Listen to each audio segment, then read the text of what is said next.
Good evening, everyone. In this audio recording, I want to talk about, well, I want to talk about resistance. We all know what resistance is. Resistance is when someone or a collective push against a potential outcome.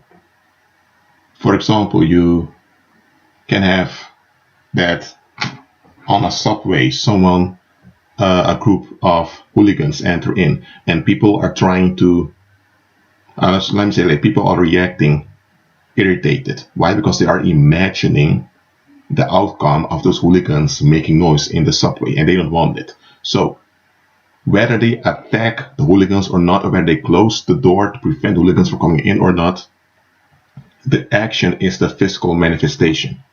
But in their hearts, they have already resisted, already have built an emotional wall. They already built up a tension against an imagination in their that isn't even reality, because it's not certain in the absolute sense that the hooligans, if they enter the subway, would make noise and cause trouble. It's just a prediction people have based on past experiences. So based on past experiences, the people imagine an outcome and they attach a negative meaning to that outcome. That's why they feel heavy emotionally when they think about that potential outcome. That's why they're acting out against that imagination in their minds as if it's something out there happening right now. So you may have some of those hooligans. They come from a full soccer match, and they are entering the subway and they're just quiet, listening to their phones. Yeah, there is this intense dark atmosphere in the subway because the other people have resisted the presence of the hooligans before they even came into the subway. And even when they are there now and they're not making noise and all of that, the negative atmosphere is still there. The emotionally laden climate is still there in the subway. And why did I? Oh, so I'm sorry. Why did I give this illustration? Because I want to reveal to you something about resistance. Probably you already understand it, though, to the illustration. Resistance is anytime you fight against an imagination based on past experiences of either yourself or others. Anytime you generate an imagination with a negative label, when you attach danger to an imagination based on past experiences, that's resistance. I'm not even talking about the actions, how you will react. The fact that you are imagining an outcome with a negative attachment, that from what you want to shield yourself off, that's already resistance. Now, why am I repeating this? Why it's important to understand this? Is because I want to explain to you that resistance, first of all, it begins in the soul, in the mind and in the heart. And it's from there that it manifests into actions. And you need to understand one thing. When someone resists something, look, if someone comes with a knife at you and you are either fighting it off or you're fleeing, I'll prefer you flee, then it is resistance, but it's not that much resistance based upon imagination because there is an objective threat over there. What I want to reveal to you is that most resistance that people have is based on no evidence and no fact and no objective, how do I say it? There's no objective historical account to base their resistance upon. But yet, those people are completely convinced that they are upset about something, and they are completely convinced that they have a right to fight against whatever they are upset about. But here's the catch. Whatever they are upset about did not happen, and it's not happening now. Okay, let me give a further illustration. Let's say that indeed you do have hooligans making noise in the subway. The hooligans are not harming anyone, they're not attacking anyone. So yes, there is noise in there, but that noise itself does not kill anyone. Neither does the noise cause any, how do I say it, any physical sickness or whatever. So even when something is happening there, that still is not an historical fact or basis to resist something. The reason you resist is because you have an expectation to preserve some interest, and because because you perceive the facts around you as if that outcome is not going to happen, so that outcome is being frustrated. That's why you have built this emotional wall, and you're now fighting and pushing in your heart. And this will manifest either in you becoming introverted and shy. It can manifest in you becoming physically annoyed and begin to look dirty at some people, or it can result into insults or you feeling scared. So there is some idol you are holding on to. And why am I talking about this? Is because you need to understand all manifestations of resistance that you encounter, there is a deep-rooted issue behind it. Okay? It can be that you have a neighborhood when there are new neighbors in that neighborhood, and some of the people that are already living in the neighborhood don't want those new people over there. And now you can say there's no difference in skin color, so why is there resistance? Simply, well, the new neighbors that live there, one of the teenagers of that family then asks one of the civilians why he and his family are disliked much by the environment.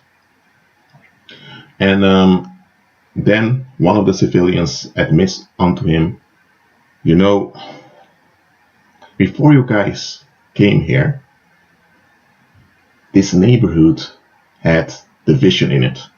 You had certain people that didn't speak to one another, others that did, based upon husbands cheating on their wives, all kinds of stuff that happened. But since you and one of the family that lived in that house before you, that family had a man that was the target of the community. Everyone lashed out their frustration upon him. So now that man and his wife and his children and others with him left. Now for a few months, things were at peace because everyone blamed him for all the dysfunction in their lives. But now that you guys are here, well, they have to explain how things are here, and nobody wants to deal with the personal traumas in their so-called private lives. And so that's why they're just persisting the old pattern of scapegoating those people that live inside that house. Despite that the intentional targets are gone, you guys don't live in that house. That's why they are associating you with the house, with their compulsion to scapegoat. So now they're scapegoating you. Okay, this may have been a long illustration, but I just want you to understand this. Behind every manifestation of resistance, there are deep-rooted issues. And Jesus spoke about moving mountains. How when you have faith as a mustard seed, you can say to a mountain, "Be thou removed," and it will obey you. Now, many people have interpreted mountains as difficult circumstances. But hold on. Those difficult circumstances are a manifestation, are a fruit of hidden issues, of deep-rooted issues. And look, when you use your faith, you don't need great faith or much faith or years of experience in faith. Faith as a mustard seed, just being in agreement with Christ is sufficient. And you can decree and speak against circumstances and they will be impacted. That's true. There are times that you are operating in faith and some issues just don't want to end. Some some manifestations just want to go. It can be a financial struggle. It can be a social struggle. I don't know what it is because I don't know what's going on with you. Whenever you notice that there are certain manifestations that keep on following you, listen, don't begin to think it's because of you. That's what a lot of believers do. They begin to think that it's because of some sin they may be committing without knowing it, and that's why faith is not working. That's not it. It can be that somewhere you still have unbelief or an unresolved issue in your soul. And this unresolved issue is an open door for, let me say, for unclean spirits to attach themselves to you. And because of that, because you're not completely renewed in your mind, that issue is haunting you. That can be one, and maybe you're not even aware of that issue. It can be, most likely, it's a result of some trauma you went through. And you're not even aware of the original trauma that you experienced. You forgot about it, but the effect is there. That can be one reason. A second reason can be that there are people around there, just like in the example I gave of those new people that came and lived in a new house. It can be that the people around you have deep-rooted issues, that they have deep-rooted resentments that have nothing to do with you at all, but because they have generated this, this dark emotional climate in that environment, when you enter into that environment, you are affected by it. Okay?